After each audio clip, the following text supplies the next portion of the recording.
do with each life, I talk to you quite a bit. This is the visual I'm going to work with. I talk to you. And then when I finish talking about each individual life, I kind of hand it over to you just to share your thoughts, which bits resonated, the kind of crazy synchronicity that you can relate to. And the first life I'm going to talk to you about, this was your first physical incarnation, and it was part of the Urmah. I don't know if you've heard of the Urmah, but the Urmah are the feline cat beings that come from the constellation called Lyra. Hmm. Lyra is the home of human consciousness. Our ancestors on planet Earth knew about Lyra. Sekhmet, for example, she was from Lyra. And the Urmah, these feline people that I'm going to talk to you about now, we've known about them, or humanity have known about them for a really, really long time. If I was to give this life a title for you, I would call it You Were a Protector of Sacred Wisdom.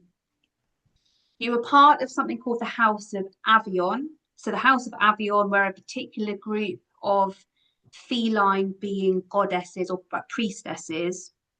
And in this lifetime, were an initiation priestess.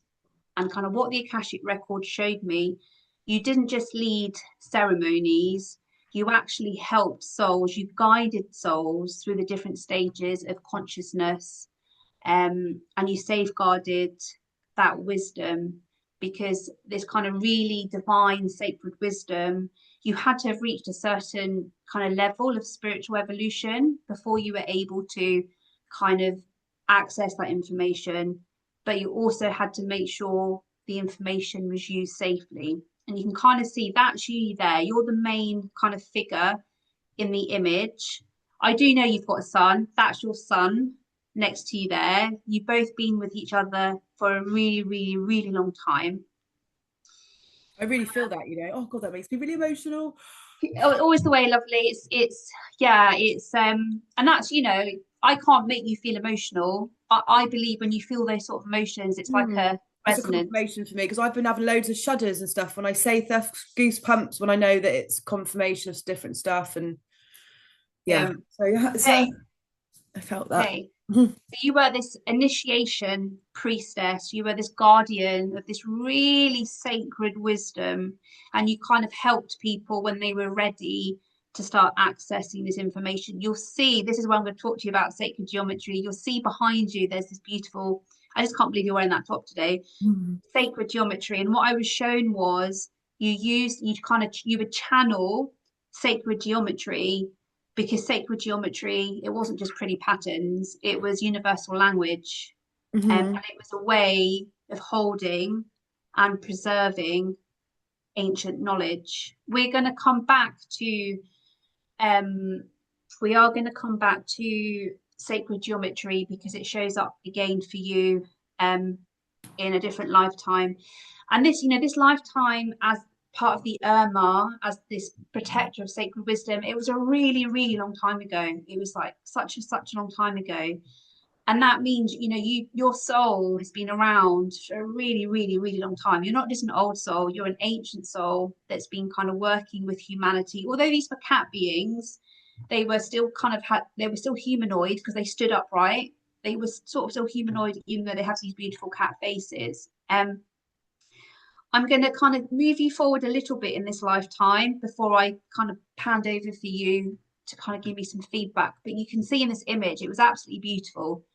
It was absolutely beautiful, beautiful world. It was very, very high vibrational, and kind of the image tries to convey what this life looked like in terms of the environment.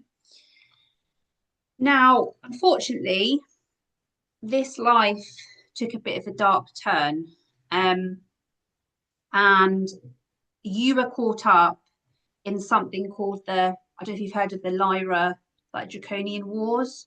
Mm.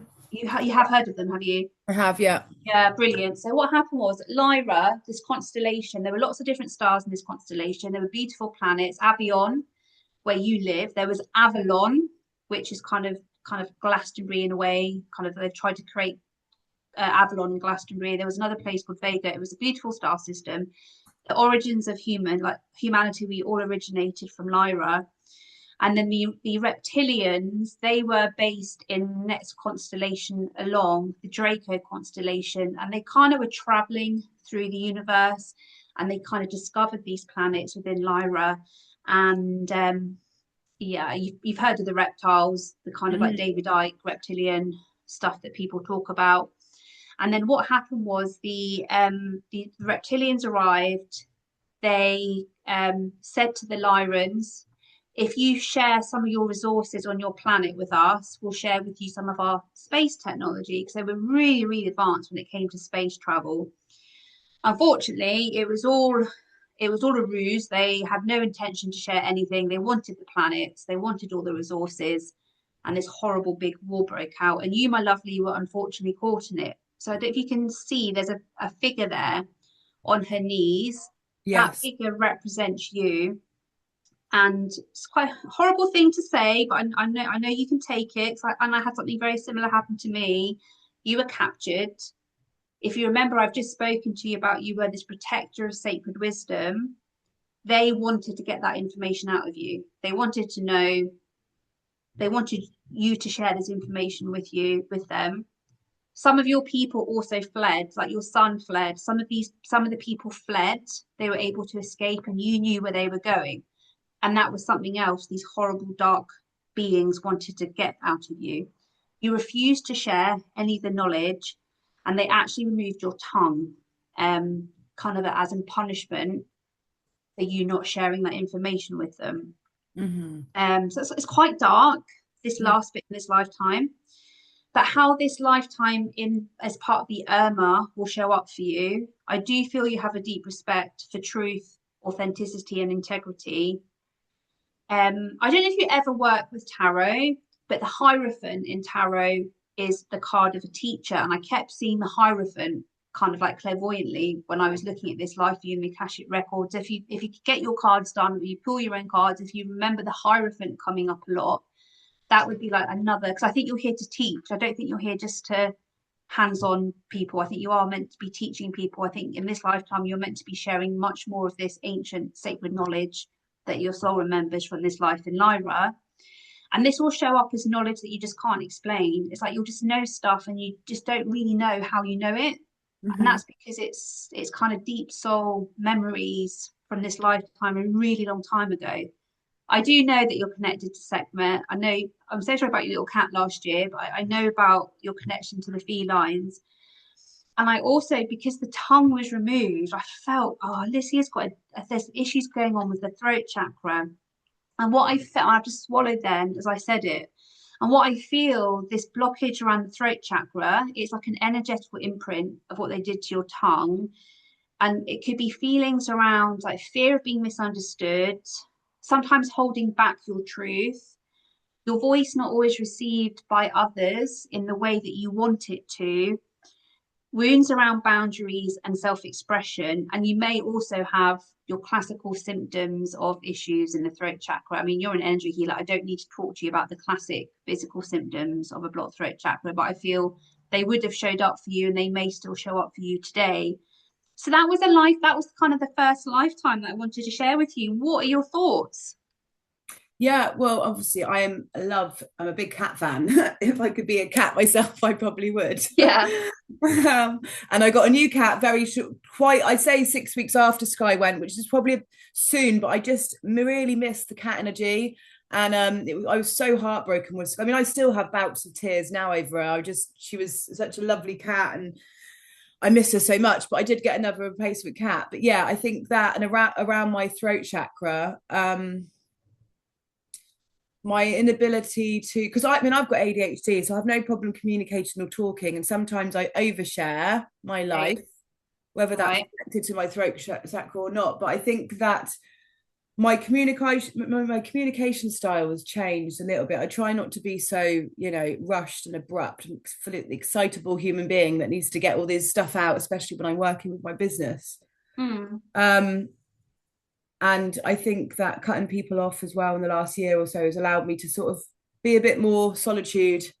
And Yeah. yeah, and when I do mushrooms and things like that, I always feel like I'm downloading something, Mm. when Mm. I'm on that level of and I hear the music, and whether it's sacred geometry or I'm seeing on the screen or something, I do feel I'm channeling something. And Sekhmet came to me through this necklace, you know, after that period of time, I guess, when I had to go through that lesson.